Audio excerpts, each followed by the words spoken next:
Circuits are the building blocks of our modern world. They light our houses, and they're in our cars, computers, and cell phones.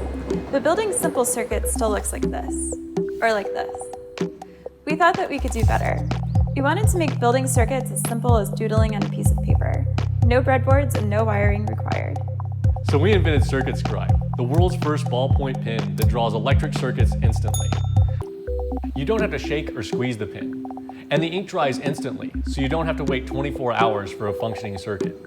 Scribe allows you to create low-cost, high-quality electronics instantly.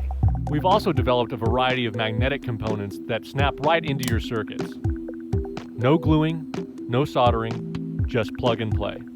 This technology has the potential to revolutionize the way circuits are taught in schools. It takes circuits out of the textbook and into the imagination. Scribe is about learning through creating. You can create simple circuits using nothing but paper and a small battery for STEM education projects, or for some very dynamic refrigerator art. The possibilities of Scribe really are limitless. Schematic sketches can become instant working prototypes.